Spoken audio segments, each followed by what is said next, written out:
Hare Krishna, invocation prayers, please. Hare Krishna Prabhu, I can do. Go ahead.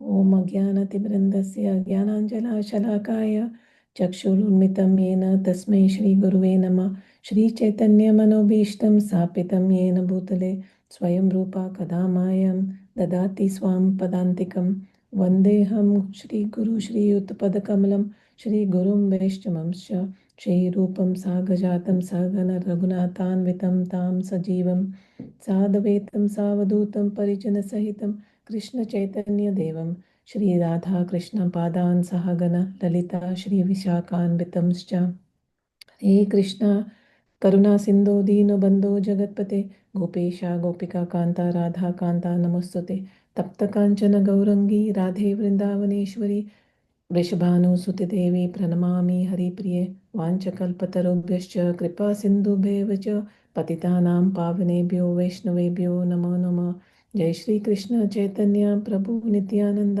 Shri Advaita Gadadhar श्रीवासादि गौर भक्तवृंदा हरे कृष्ण कृष्ण कृष्ण हरे हरे हरे राम राम राम हरे हरे ओम नमो भगवते वासुदेवाय ओम नमो भगवते वासुदेवाय ओम नमो भगवते वासुदेवाय. Hare Krishna, thank you all for coming. First, I have a request for all of you. So right now I'm gathering information and all of you absorb what I'm requesting and you can respond later. But all of you should respond. So a couple months back, I had mentioned to you all that my Srimad Bhagavatam class will start and that potentially may impact our class times. And therefore, I chose a different batch so that the classes are not impacted. My regular batch, where I completed the first part of Srimad Bhagavatam, impacts the classes because the class time is Saturdays 9 to 11:30 a.m. Toronto time. So I chose a different batch. Now that different batch is very heavy on me because the classes are twice a week, Friday and Saturday, plus it's a very odd time. That Friday, Toronto time, 9:30 p.m. to 12 midnight. And then Saturday, I have to do classes. And then Saturday again, 9:30 p.m. to 12 midnight is my Bhagavatam class. And then Sunday, I have to again do classes. So it's little heavy for me. And I have to sustain that schedule for more than a year. So right now I'm gathering information that if I go back to my original Bhagavatam study batch, so I'll have to rearrange the class times. So I'll bring up on screen what I have as an option. So you gather information right now, and I'm also gathering information. I have not yet changed anything. So one option that I'm thinking of is that you can see on the screen, that batch 6 and 7, if I change the time to Toronto time, 6:30 to 8:30 a.m. Of course, this is subject to discussion with devotees from other batches also. And then this is the original Bhagavatam batch that right now I have not chosen, which is Toronto time, 9 to 11:30 a.m. But if I go back to this batch, then I will have to change the class times. And the Sundays are anyway booked with Toronto time 7 a.m. is batch 3 and 4, and Toronto time 9:30 a.m. is batch 5. So the option for you all, one of the options that I'm considering, which is highlighted in this red border, there are 4 options. One is what we did last week, that Toronto time 12 noon to 1:30. So India time will become very late, 9:30 to 11 p.m. The other option is we shorten the class length, that 12 noon to 1 p.m. Toronto time on Saturday. Then India time will be 9:30 to 10:30 p.m. The third option is for you all is that Toronto time, we do it in the evening, 8:30 to 10 p.m. will become India time 6 to 7:30 a.m. on a Sunday morning. And the other option is also that uh, because it will become late in Toronto, then we can shorten that 8:30 to 9:30 p.m. Toronto time, Saturday, which will become Sunday 6 to 7 a.m. So I request all of you to please provide me feedback that what do you think of the time slots. Now I did not pick for you all batch 1 and 2 the 6:30 to 8:30 a.m. time because it potentially is early.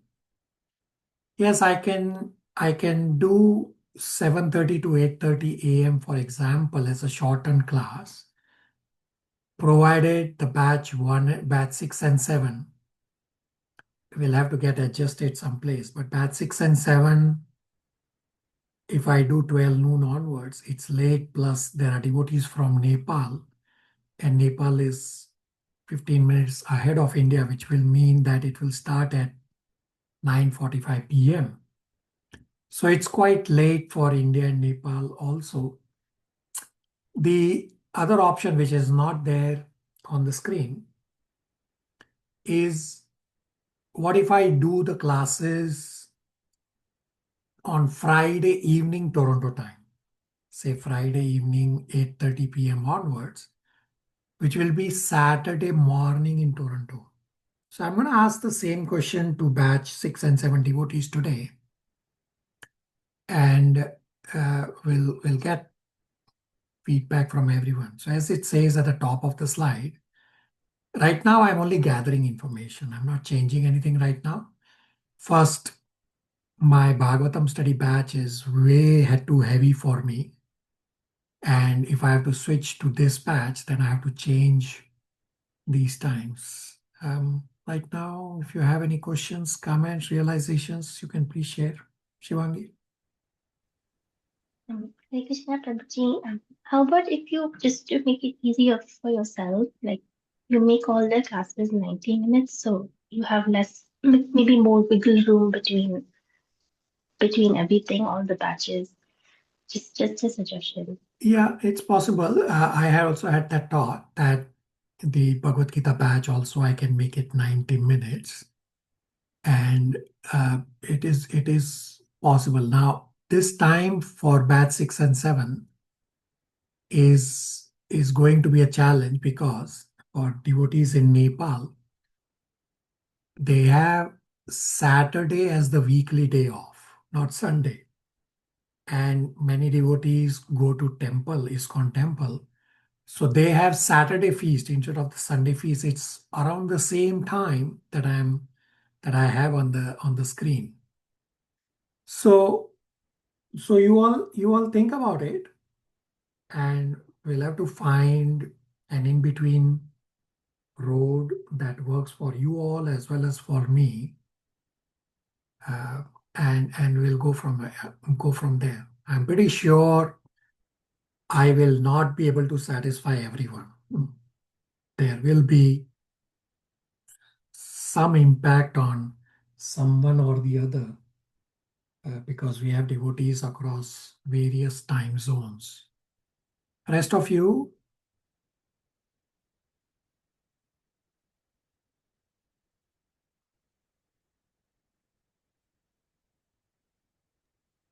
Abhijit, we will discuss and revert to you soon.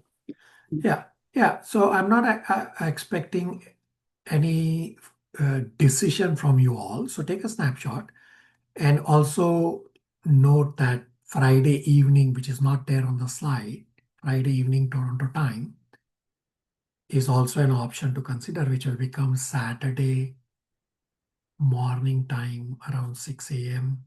in India.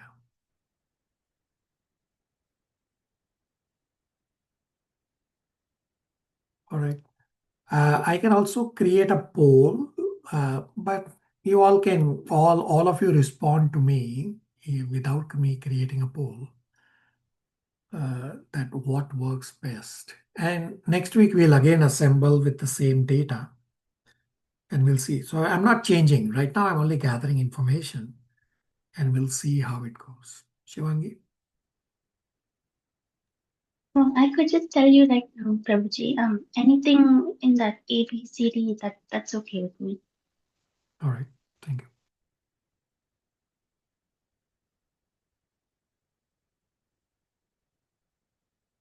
Okay. So within the next couple of days, if you can please respond, all of you, either way, in terms of what options can work best for you. We'll probably have to find more than one option because we have devotees across batches. And again, I will have the same discussion with devotees from batch 6 and 7 immediately after this class. And that batch is a little bigger batch with 30 plus devotees. So we'll see what works for them also, and then we'll try to find an in-between time. This time of my Bhakti Vaibhav Bhagavatam study, I tried my best to tell Mayapur Institute to change the time.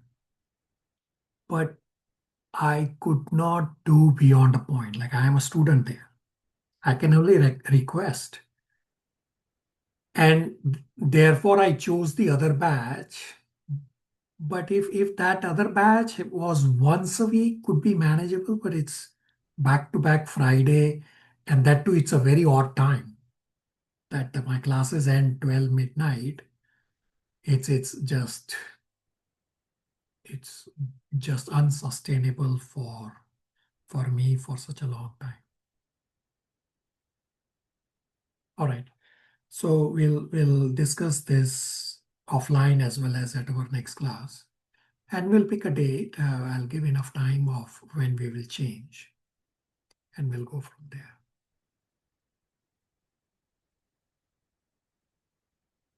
Thank you, everybody, for tolerating. And all right, so today we will cover Srimad Bhagavatam, Canto 4, Chapter 14. Let's begin with you all explaining one or more striking points and the questions and inquiries from before. Prabhuji, may I start? Yeah. I will tell about share my realization on the second question. Explain how King Anga's misfortune in family life was conducive to his spiritual advancement. One line prelude is King Anga, the pious and saintly king, ruled according to Dharma. Had no son, but he did yajna. He received Veena as his son. Veena grew up ungodly, arrogant, and cruel. He was disobedient, disrespected. He disrespected the elders and engaged in sinful activities. King Anga could not reform the demonic behavior of Veena, felt that deep detachment, which was the turning point in his spiritual journey. He realized that worldly life is temporary and full of misery, lost all the taste for material happiness. His suffering became a blessing in disguise. He saw the only spiritual shelter is Lord. Sweet, he is dependable, which is Lord Krishna. This is Lord Krishna's arrangement to elevate a soul. In essence, misfortune in family life purified anger, heart, and realized worldly relations are temporary. It was conducive to seek the eternal shelter of the Lord, the real goal of life. His misfortune forced him to renounce worldly ties and focus on eternal devotion. Hare Krishna. This is my submission, Prabhuji. Okay, very good. Yeah, the Lord arranges for an unfortunate wife and a cruel son so that devotee can detach. Very good. Srila Prabhu. Hare Krishna Prabhu, on the first question, how do we avoid on praying to Radha and Krishna? So, not to do offenses which are known as seva pradas, and these are referred in Nectar of Devotion. And there are about 32 that are listed. So I'll just name a few, Prabhu. One should not enter the temple of the deity without first making some sound. One should not offer any foodstuff to the deity which has been seen by dogs or other lower animals. So, to name a few, I've just given it, Prabhu. Okay, Hare Krishna. Yeah, very good. Yeah, we should not do seva aparadh. Otherwise, Shri Radha Krishna do not accept our offering. Very good. Rest of you, any other points besides the questions?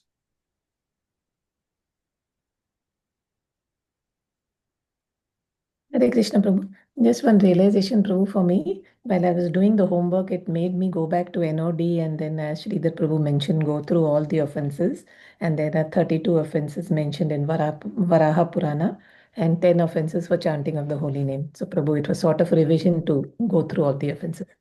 Very good. And as you all pointed out about Nectar of Devotion, so across all batches, including your batch, we have not done Nectar of Devotion revision at all. So in batch 3 and 4, from 12th October, the Nectar of Devotion revision is happening. So there's an opportunity for all of you to also attend that Nectar of Devotion revision, because we have revised all of the scriptures. Somehow we never did Nectar of Devotion revision in any of the batches. I only realized this when devotees from batch 3 and 4 started asking me for revision class recordings of previous batch. And I said, wait a minute, we have never done it. So it's an opportunity for you all. Well, you are also welcome to do presentations. I can share you the Excel document for whosoever is interested. And you can attend or listen to recording if attending classes is a challenge. So batch 3 and 4 classes are on Sundays, 7 a.m. Toronto time. Okay, very good. Yeah, you are correct. And very good to go back and correlate with the Nectar of Devotion scripture.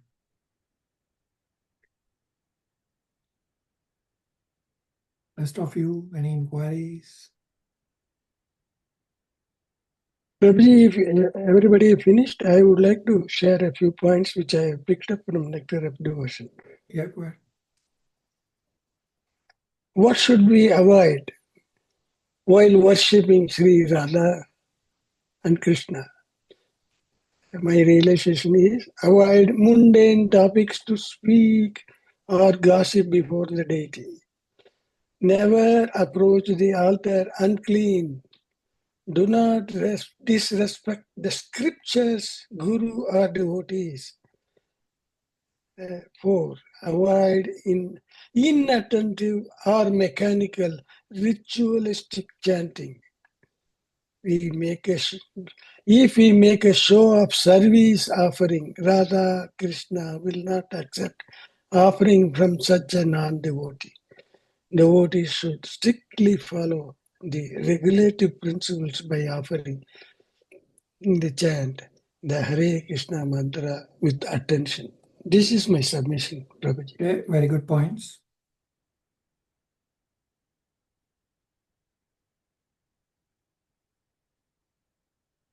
All right. So let's start discussing Canto 4, Chapter 14. So the context is that we discussed at our last class in Chapter 13, verse number 37. It explains that sometimes the Lord arranges an unfortunate wife like Sunita or a cruel son like Vena for his devotee like Anga, so that the devotee gradually detaches from wife and home so as to progress in devotional life. And the other point is that people without a son are actually fortunate, and that a bad son is better than a good son, because the bad son kind of helps in getting detached from the material world.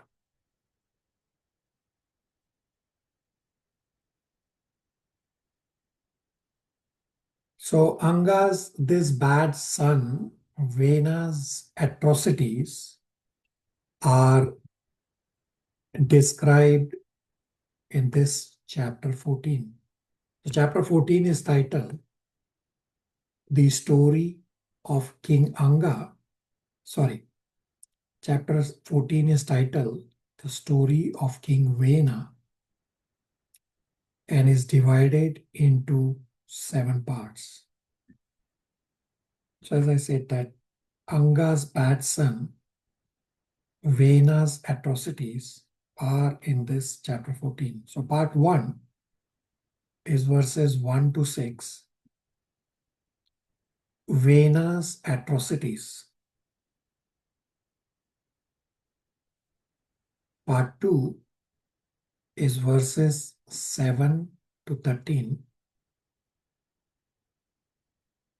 Concerned sages plan to meet Vena and pacify him. Part 3, verses 14 to 22.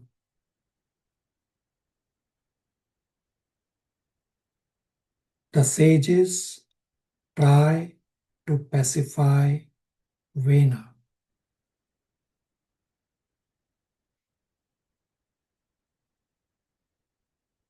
Part 4, verses 23 to 28. Vena's arrogant reply to the sages.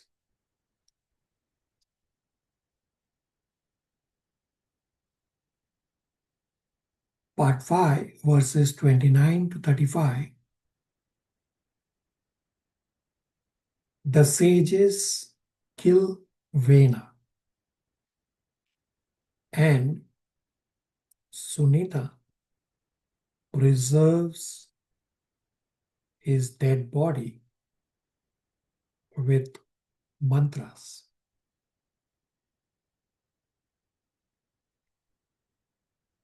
Part 6, verses 36-41. The sages observe disturbance in the kingdom.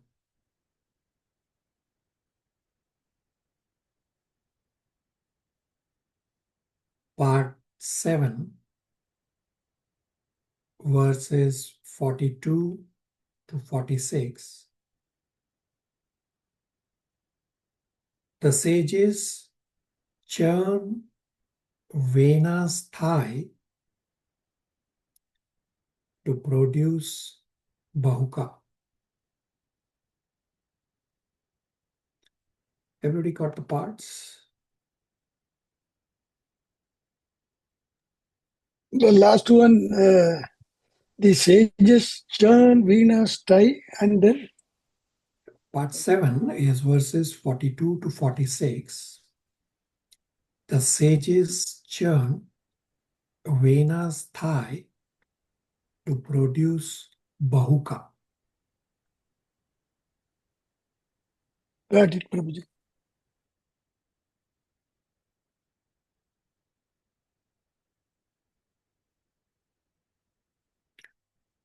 So the key point here is about the atrocities for sure, and that the sages go on to kill Vena.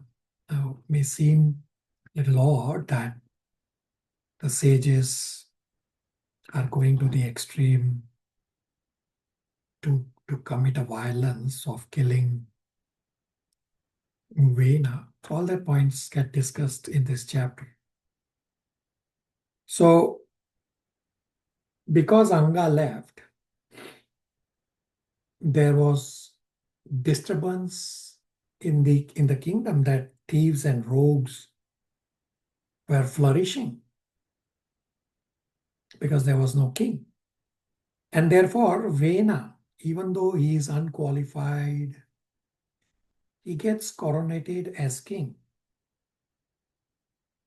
And not everyone agreed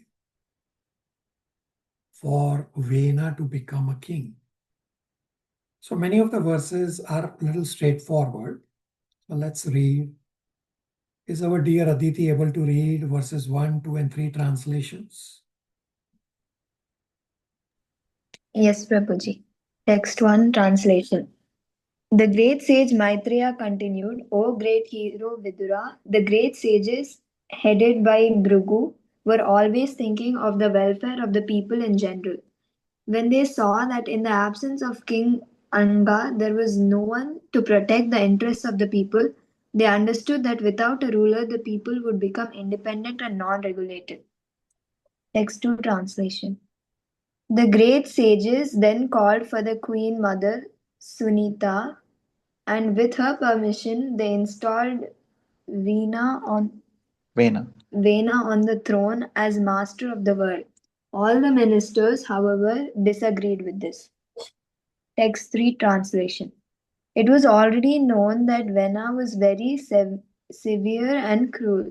Therefore, as soon as all the thieves and rogues in the state heard of his ascendance to the royal throne, they became very much afraid of him. Indeed, they hid themselves here and there as rats hide themselves from snakes. Hare Krishna. So in modern democracy, the Varnashram division based on guna and karma are turned topsy and turvy. And by vote,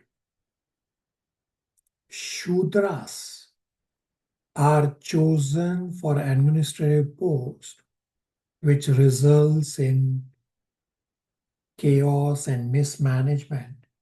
And look what's happening most recently in Nepal, that there was all this chaos and the internet and other communications got cut off. Then the prime minister resigns. Why this is exactly told in Srimad Bhagavatam. And it's not just in Nepal, it's happening all over. So all these Shudras sitting in administrative posts as leaders, they have no knowledge of the ultimate goal of life. And such persons whimsically enact laws without the knowledge of life's purpose. And the result is that no one is happy. And the purport, Srila Prabhupada explains that when a government is weak, the rogues and thieves flourish. While when a government is very strong, all the thieves and rogues, they disappear or hide themselves. Now, Vena was not a very good king, but he was known to be cruel and severe. Therefore, at least the state became freed from thieves and rogues. Of course, there was another problem being Vena himself. In the next few verses, the Vena's pride and arrogance and inappropriate attitude is described, and that Vena prohibits religious activities. Shivangi, verse 4, 5, 6 translation. First, Shivangi, a question. It was just a question. You said because he was a very cruel king, all the thieves and all the criminals, out of fear, they hid themselves. Correct. Okay. And Krishna, text 4. When the king ascended to the throne, he became all powerful with 8 kinds of opulences. Consequently, he became too proud. By virtue of his false prestige, he considered himself to be greater than anyone. Thus he began to insult great personalities. When he became overly blind due to his opulences, King Vena mounted a chariot, and, like an uncontrolled elephant, began to travel through the kingdom, causing the sky and the earth to tremble wherever he went. All the twice-born Brahmanas were forbidden henceforward to perform any sacrifice, and they were also forbidden to give charity or offer clarified butter. Thus King Vena sounded kettle drums throughout the countryside. In other words, he stopped all kinds of religious rituals. So when Vena was ascended to the throne as king, he assumed all power. The result was he became too proud, and by virtue of his false prestige, he considered himself greater than anyone and everyone. And soon we will come to the verses where Vena will go on to say that he is Supreme Personality of Godhead. And because Vena was not very considerate, he began to insult great personalities. Now, part 2 is verses 7 to 13. The concerned sages plan to meet Vena and pacify him. Now, because thieves and rogues were flourishing without a king, therefore, reluctantly, the sages had made the unqualified Vena as king. But now the problem is, one problem got solved, that the thieves and rogues disappeared. But now the problem was that people were being disturbed by Vena himself. So the sages decide to pacify Vena, and the sages go on to decide to kill Vena if it is required. I mean, of course, they go on to kill him. Now, the sages are generally not interested in political matters, and definitely not for violence. Yet, simultaneously, the sages are concerned about the welfare of people. Therefore, the sages went to the extreme situation of killing Vena as an exception, because Vena's atrocities were too much. Shivangi? Prabhuji, in those days, when there is no qualified candidate as the king, do they, like in the succession, do they go to like the ministers or other people that are like Kshatriyas, or this situation, like the son inherits it automatically? Yeah, it's not a black and white answer. So back days, it was monarchy. So obviously, they would choose somebody from the family. If they had to choose somebody outside the family, well, the monarch family is not going to like that. So it's not a black and white answer. If you recall from Mahabharata times that Vidura was qualified to become the king, but because he was Shudra, therefore they found an in-between road that they made it Vidura as the prime minister, and Dhritarashtra, well, first was Pandu and then Dhritarashtra stayed as the king. So at least they got good counsel, or at least Vidura tried to give good counsel to the king. So it's not a black and white answer that what should be done. Generally, it's monarchy system, and they would try to find somebody from within their family, even if it is not qualified. Exactly what happened with Vena. Shivangi?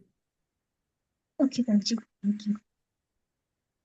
Currently, it is happening in our politics also, Yeah, world over.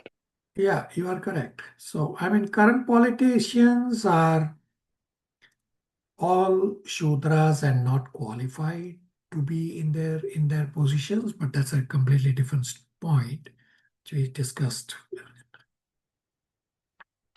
All right, Shalini, faster pace, 7 to 9 translation plus purports.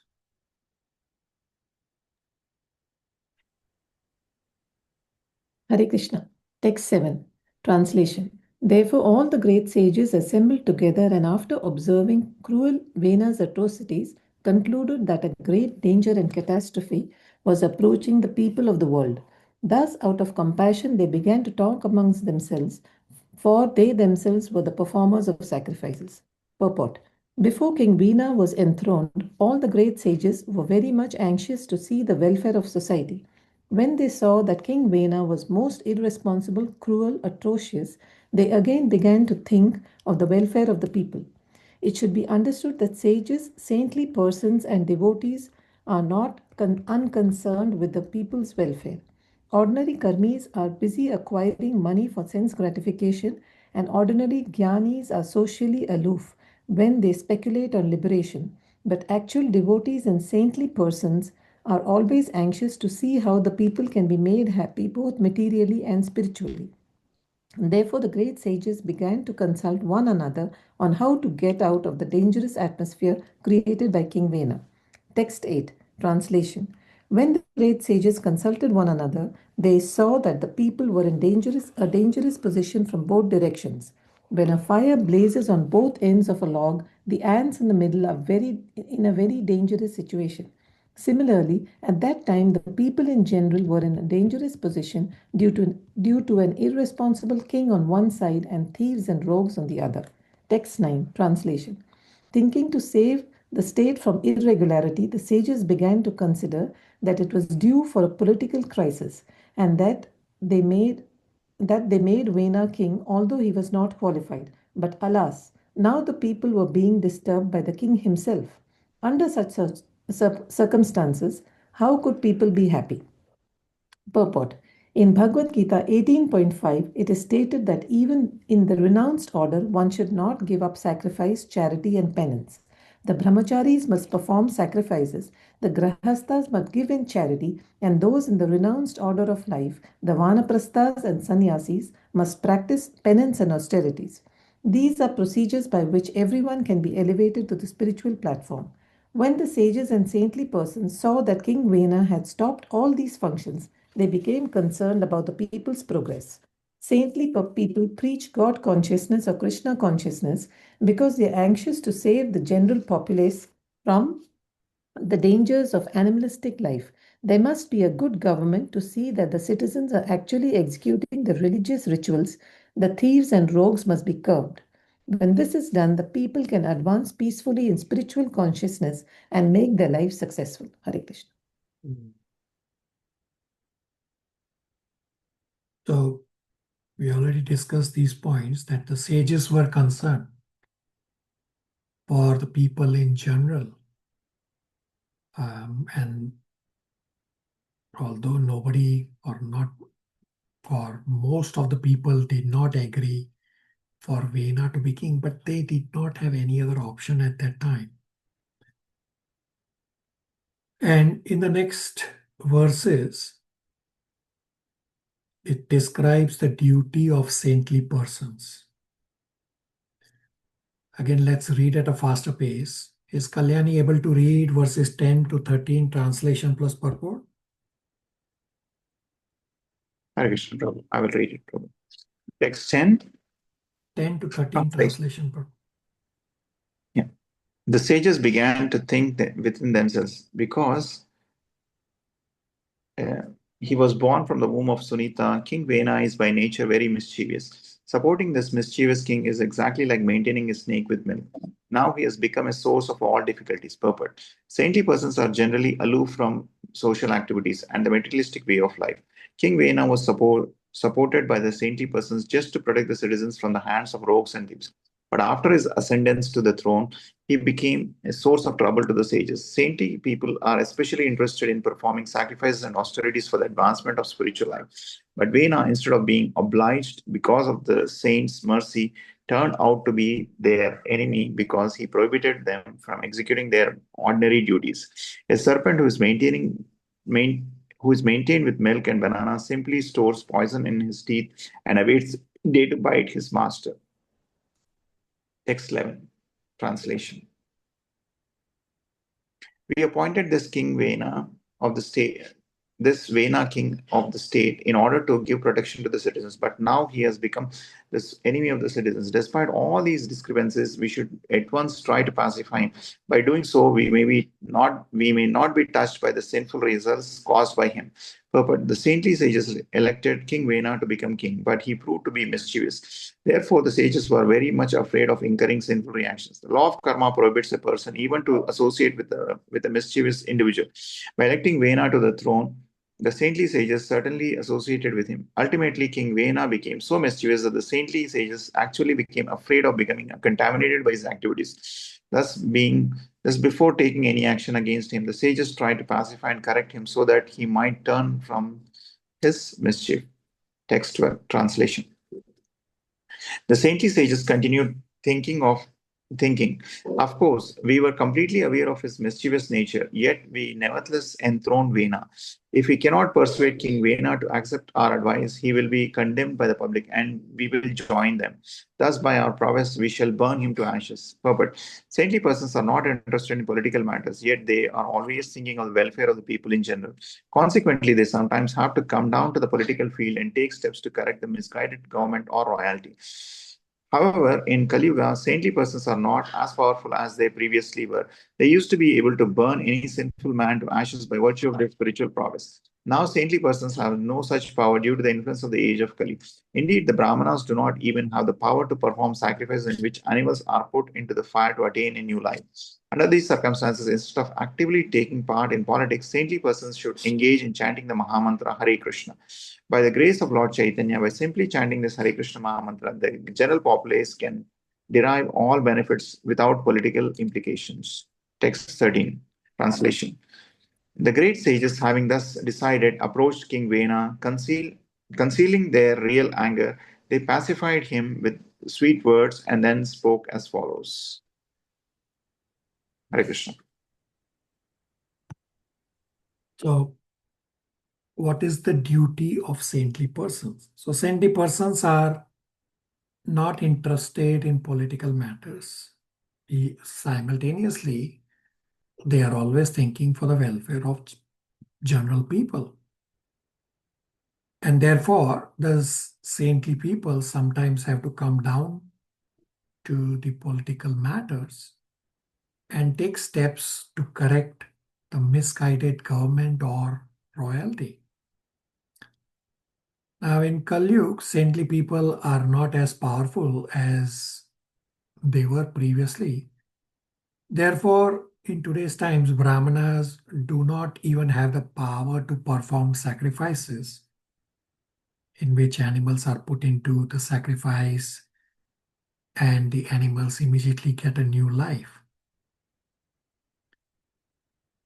And under such circumstances, instead of actively taking part in politics, the saintly person should engage in chanting the Hare Krishna Mahamantra. And this discussion about the duties of saintly people comes up later in verse number 31 as well as in verse number 40 of the same chapter 14, that it is not the duty of Brahmanas and saintly people to kill, although they may sometimes do so in case of emergency, just as the sages will go on to kill Vena, because this was an emergency. Now, what will happen is that when Vena gets killed, the thieves and rogues will flourish again.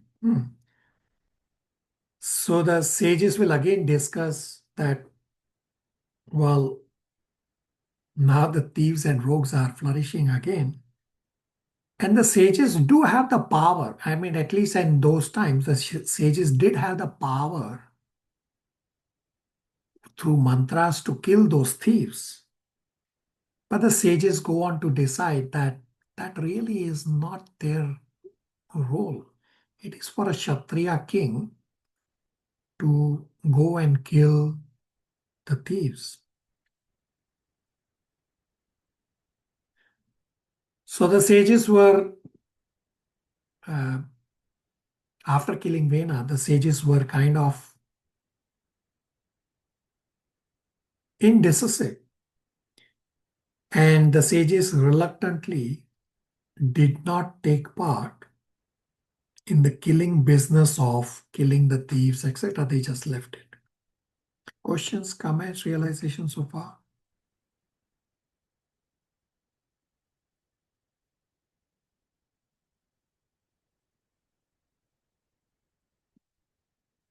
So part 3 is verses... Prabhuji, Yeah. Veena prohibited in charity and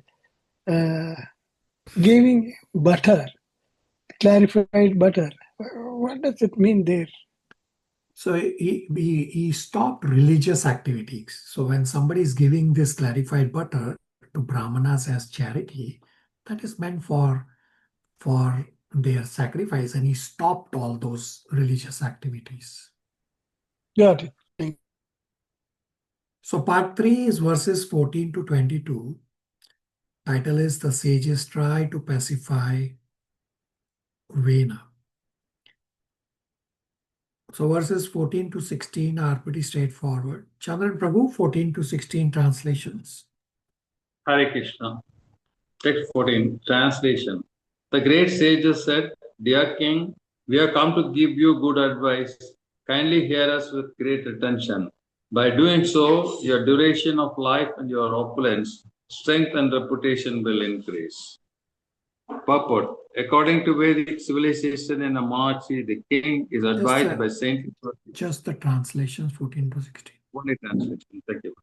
Text 15. Translation. Those who live according to religious principles and who follow them by words, mind, body, and intelligence are elevated to the heavenly kingdom, which is devoid of all miseries. Being thus rid of the material influence, they achieve unlimited happiness in life. Text 16. The sages continue, O great hero, for this reason you should not be the cause of spoiling the spiritual life of the general populace. If the spiritual life is spoiled because of your activities, you will certainly fall down from your opulence and royal position. So straightforward that the sages are giving good advice to Vena, and we'll soon see the arrogant response of Vena. Now, verses 17 to 20 in the purport describes duties of government or duties of pious government. Now, none of those duties are carried out by government in the current times. So these verses 17 to 20 describe that government's duty is to protect citizens. Otherwise, the government cannot levy taxes. Government's duty is to immediately kill dishonest ministers in the government service. The duty is that king should be pious and ensure people follow varnashram. The duty of the government is to satisfy Supreme Personality of Godhead by activities, and when the Supreme Personality of Godhead is satisfied, then all necessities of life are automatically supplied. So right now in our class discussion, we will not read the purports. They are a little longer purports. You can read it as part of your spiritual endeavor. But none of these things are happening today. And the last point I mentioned that if Supreme Personality of Godhead is satisfied, then all necessities of life are automatically supplied.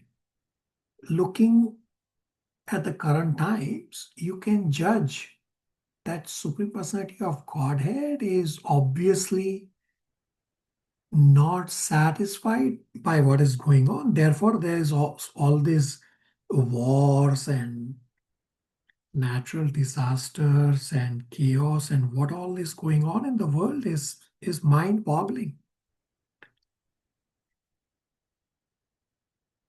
So let's read 17 to 22 translations only. You can read the purports later by yourself.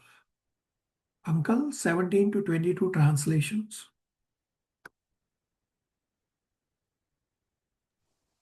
Hare Krishna.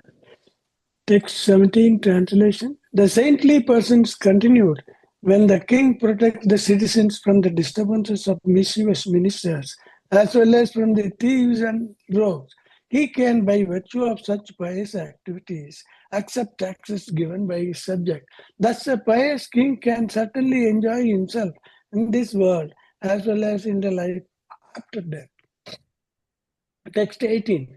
The king is supposed to be pious, in whose state and cities the general populace strictly observe the system of 8 social orders of Varna and Ashrama, and where all citizens engage in worshipping the Supreme Personality of Godhead by their particular occupations. Text 19.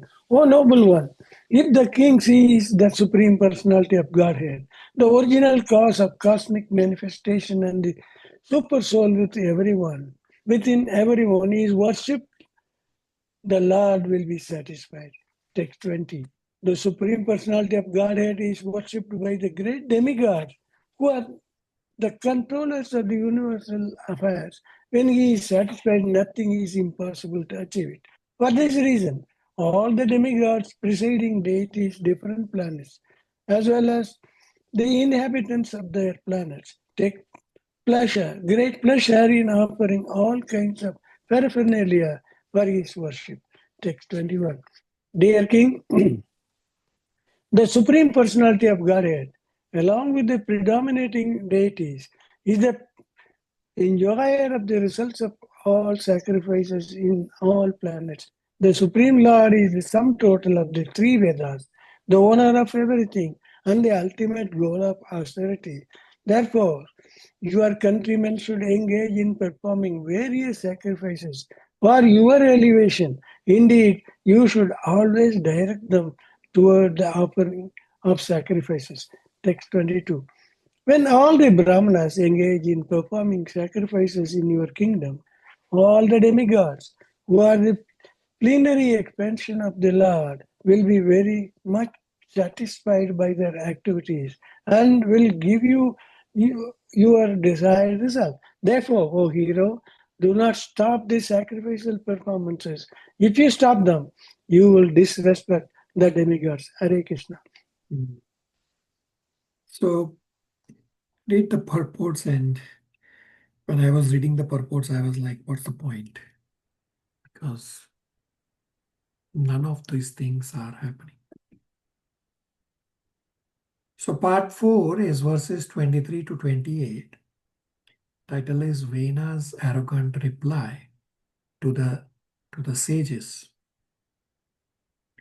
So the arrogant and puffed up Vena responds to the sages, saying that the sages are inexperienced and that the king is actually the Supreme Lord.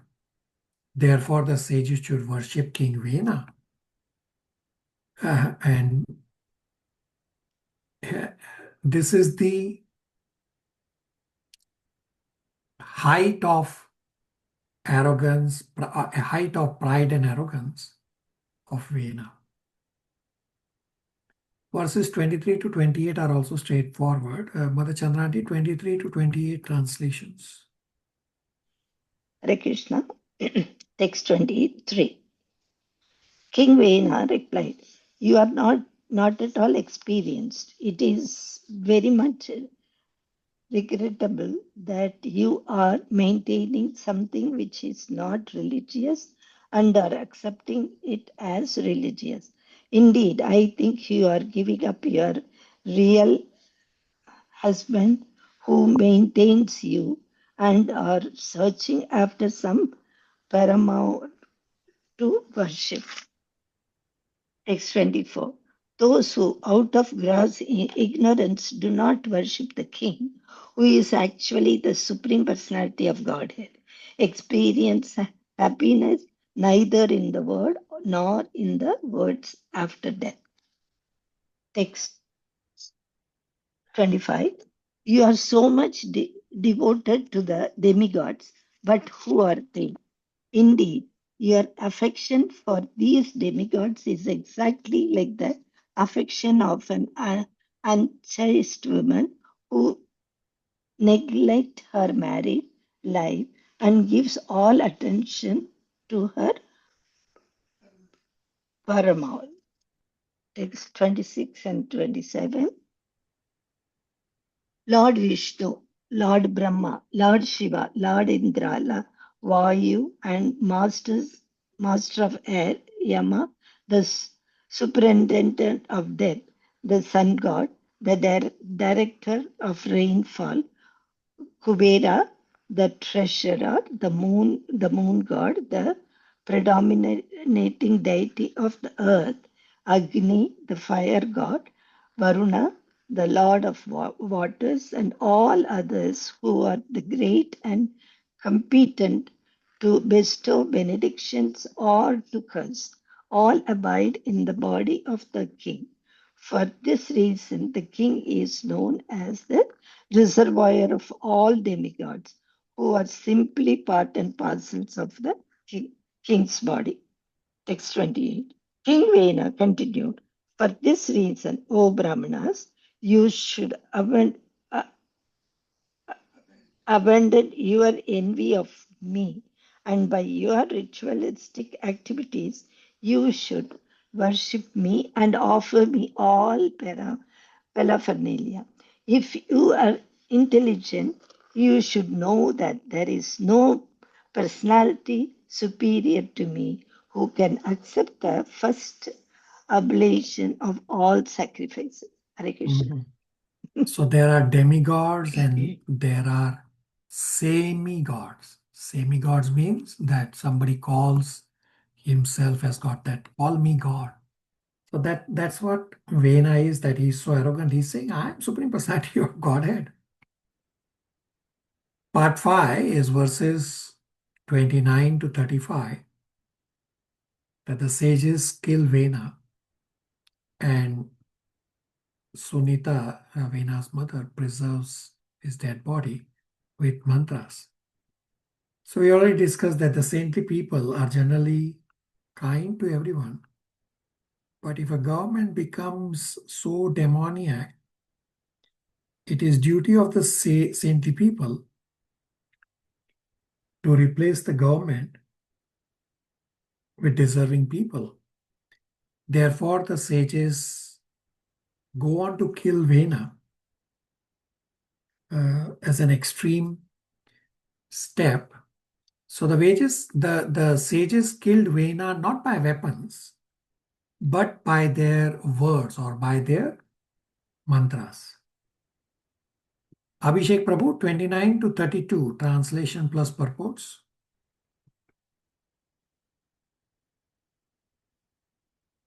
Hare Krishna. Prabhu. Text 29. The great sage Maitreya continued, thus the king who became unintelligent due to his sinful life and deviation from right path became actually bereft of all good fortune. He could not accept the request of the great sages, which the sages put before him with great respect, and therefore he was condemned. Purport. Demons certainly cannot have any faith in the words of authorities. In fact, they are always disrespectful to authorities. They manufacture their own religious principles and disobey great personalities like Vyasa, Narada, and even the personality of Godhead Krishna, the Supreme Personality of Godhead Krishna. As soon as one disobeys authority, he immediately becomes very sinful and loses his good fortune. King was so puffed up and impudent that he dared disrespect the great saintly personalities, and this brought him ruination. 30. My dear Vidra, all good fortune unto you. The foolish king, who thought himself very learned, thus insulted the great sages, and the sages, being broken-hearted by the king's words, became very angry at him. 31st. All the great saintly sages, immediately cried, kill him, kill him. He is the most dreadful, sinful person.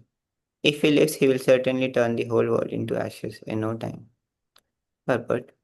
Saintly persons are generally very kind to all kinds of living entities, but they are not unhappy when a serpent or a scorpion is killed. It is not good for saintly persons to kill, but they are encouraged to kill demons, who are exactly like serpents and scorpions. Therefore, all the saintly sages decided to kill King Vela, who was so dreadful and dangerous to all human society. We can appreciate the extent to which the saintly sages actually control the king. If the king or government becomes demoniac, it is duty of saintly person to upset the government and replace it with deserving persons who follow the orders and instructions of saintly person. 32. Saintly sages continued. This impious, impudent man does not deserve to sit on the throne at all. He is so shameless that he even dared to insult the Supreme Personality of Godhead, Lord Vishnu. One should not at any time tolerate blasphemy and insults against Lord Vishnu or his devotees. A devotee is generally very humble and meek, and he is reluctant to pick a quarrel with anyone. Nor does he envy anyone. However, a pure devotee immediately becomes fiery with anger when he sees the Lord Vishnu or his devotee is insulted. This is duty of a devotee. Although devotee maintains an attitude of meekness and gentleness, it is great fault on his part if he remains silent when the Lord or his devotee is blasphemed. Thank you, Guruji.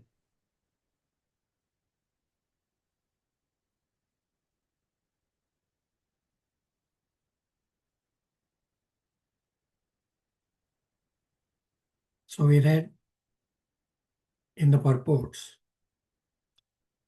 what is the duty of saintly people when they see God or his devotees being insulted? So at any time, one should not tolerate blasphemy and insults against the Lord or his devotees. Generally, the devotee is very humble and meek, and he is reluctant to pick a quarrel with anyone. And the devotee does not envy anyone.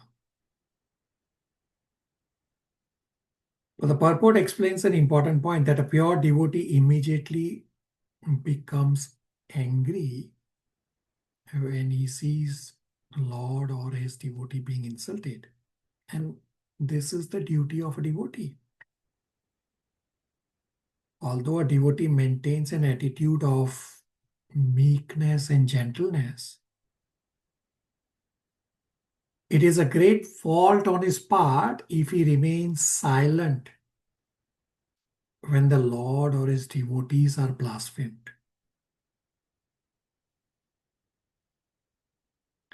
And therefore, the sages go on to kill Vena using special mantras. Questions, comments, realizations?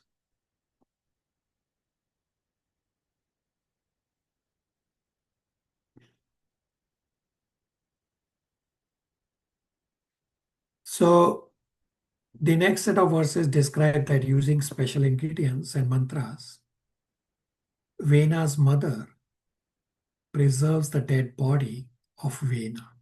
We'll soon understand why the body was preserved. We'll soon discuss in this chapter as well as the next chapter. Gopal Prabhu, 33 to 35 translations are straightforward. Hare Krishna, text 33 translation. But for King Veena, who is simply inauspicious, who would blaspheme the Supreme Personality of Godhead, by whose mercy one is awarded all kinds of fortune and opulence. Text 34, translation. The great sages, thus manifesting their covert anger, immediately decided to kill the king. King Vina was already as good as dead due to his blasphemy against the Supreme Personality of Godhead. Thus, without using any weapons, the sages killed King Vina simply by high sounding words. Text 35, translation. After all the sages returned to their respective hermitages, the mother of King Vina, Sunita, became very much aggrieved because of her son's death. She decided to preserve the dead body of her son by the application of certain ingredients and by chanting mantras, mantra yogena. Hare Krishna. Now, part 6 is verses 36 to 41. The sages observe disturbance in the kingdom.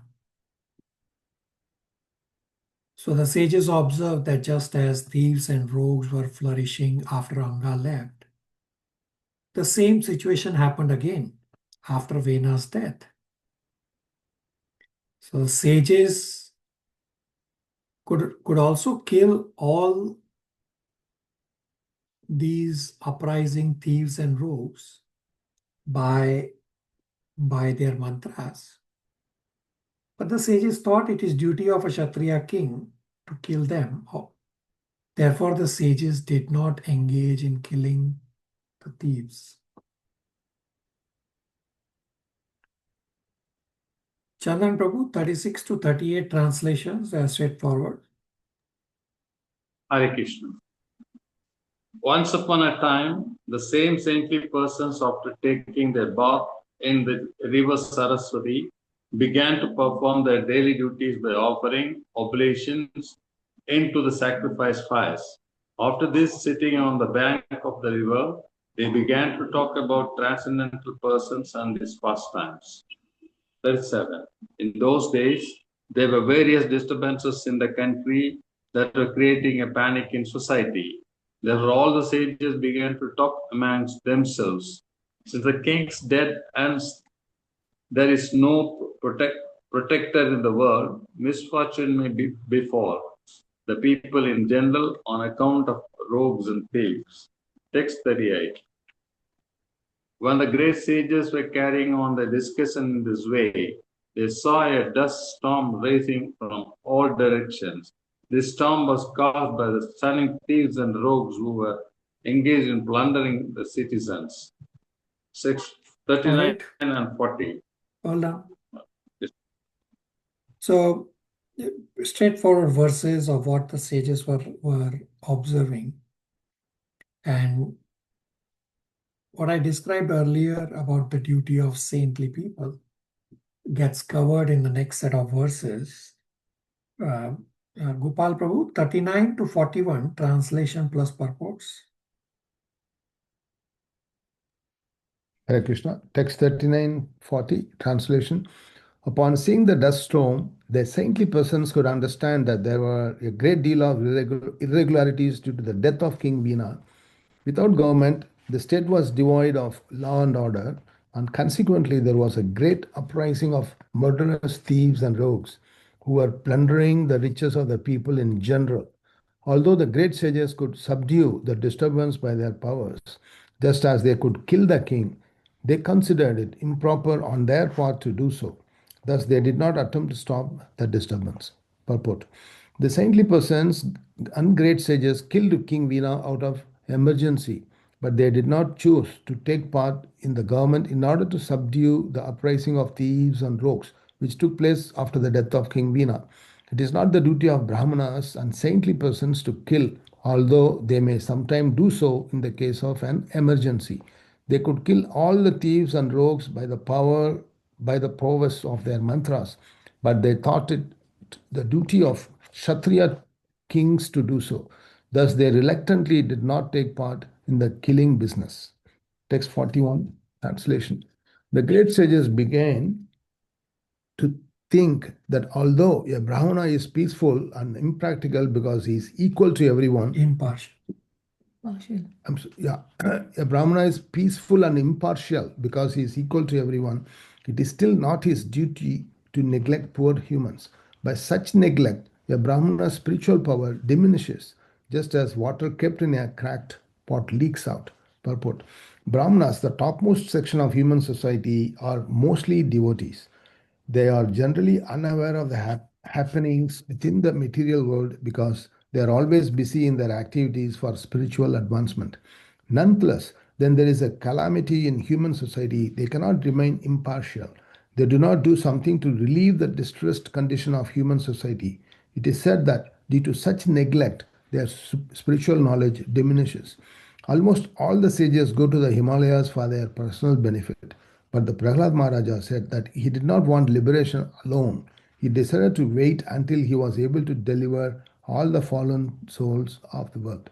In their elevated condition, the Brahmanas are called Vaishnavas. There are two types of Brahmanas, namely Brahmana Pandita and Brahmana Vaishnava. A qualified Brahmana is naturally very learned, but when he is learning, is advanced in understanding the Supreme Personality of Godhead, he becomes a Brahmana Vaishnava. Unless one becomes a Vaishnava, one's perfection of Brahminical culture is incomplete. The saintly persons considered very wisely that although King Veena was very sinful, he was born in a family descending from Dhruv Maharaja. Therefore, the semen in the family must be protected by the Supreme Personality of Godhead, Keshava. As such, the sages wanted to take some steps to relieve the situation. For want of a king, everything was being disturbed and turned topsy-turvy. Hare Krishna. So we read in the purports that it is not the duty of Brahmanas and saintly people to kill, although they sometimes do so in case of an emergency, just as the sages killed Vena out of emergency.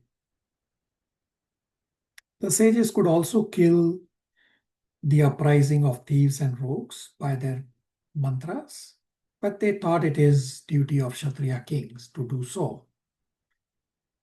Therefore, they reluctantly did not take part in the killing business. And that Brahmana is peaceful and impartial because he is equal to everyone. It is simultaneously, it is still the duty of Brahmana not to neglect poor humans. Because if they neglect the poor humans, a Brahmana's spiritual power diminishes. The analogy is given just as water kept in a cracked pot leaks out. Questions, comments, realizations?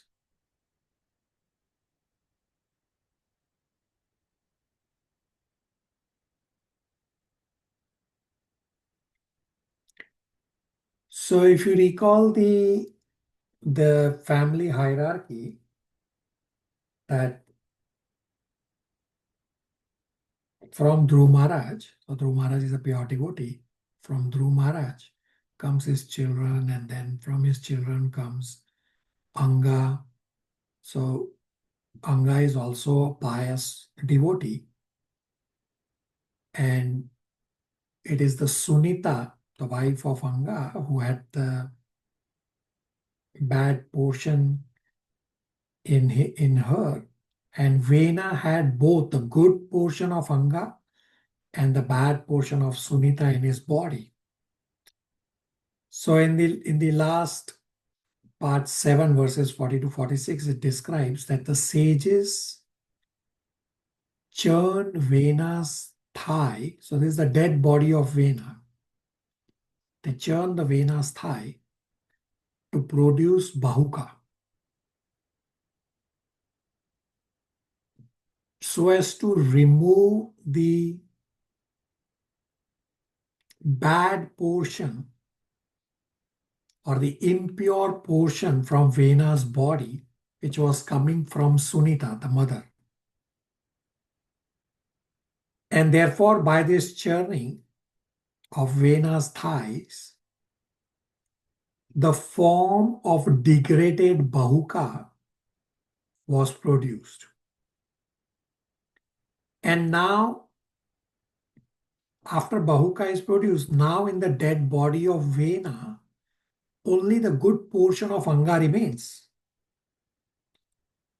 So this discussion will continue in next chapter number 15, that the sages will then churn Vena's arms for Prithu Maharaj and Archi to appear. So Prithu Maharaj is a partial representation of the Lord, and Archi is a partial representation of Lord's eternal consort, Lakshmi. Now, today's times, there's no qualified person to do this, what is described in these verses. But back then, the Brahmanas were qualified to be able to produce or give birth to another child from a dead body. And in next chapter, Prabhupada will also go on to explain about this point, that Lord can appear whichever way he likes. So Prithu Maharaj is representation of Lord, and therefore the Lord has appeared in a very strange manner from a dead body of Vena. Everybody has read, whosoever wants to read 42 to 46 translations.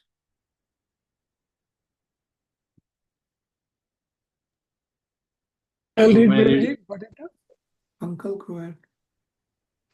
Text 42. Translation. The sages decided that the descendants of the family of saintly King Anga should not be stopped. For in this family, the semen was very powerful, and the children were prone to become devotees of the Lord. Text 43. After making a decision, the saintly persons and sages churned their ties of the dead body of King Veena with great force and according to a specified method. As a result of this churning, a dwarf-like person was born from King Veena's body. Text 44. This person born from King Veena's tie was named as Bahuka, and his complexion was as black as a crow's. All the limbs of his body were very short. His arms and legs were short, and his jaws were large. His nose was flat. His eyes were reddish, and his hair copper colored. Text 45. He was very submissive and meek, and immediately after his birth, he bowed down and inquired, Sirs, what shall I do? The great sages replied, Please sit down, Nisita. Thus, Nisata, the father of Nisada's race, was born. Text 46. After Nisada's birth, he immediately took charge of all the resultant actions of King Veena's sinful activities. As such, Nisada class are always engaged in the sinful activities like stealing, plundering, and hunting. Consequently, they are only allowed to live in the hills and forests. Hare Krishna. So the bad part in Vena's body produced Bahuka, who goes on to become in charge of this Naishida race, which is a degraded race. There's not a lot of description about that race in the scriptures. And then Prithu Maharaj will also come from the dead body of Vena. Questions, comments, realizations before I give you spiritual endeavor?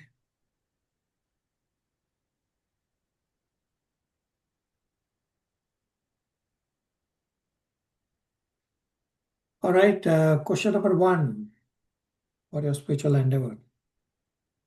How should devotees respond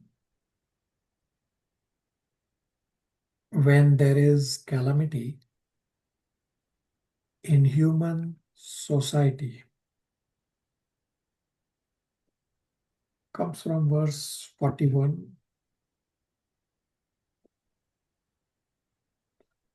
Next is read all the purports. I explained that few purports have points, although they are not happening right now, but it's there. in the purports. The third is for next class. Read Canto 4, chapters 15 and 16.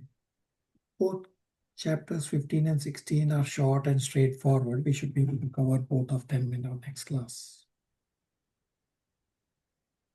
Thus ends the Bhaktivedanta purports of the 4th canto, 14th chapter of Srimad Bhagavatam, entitled The Story of King Vena. Questions, comments, realizations?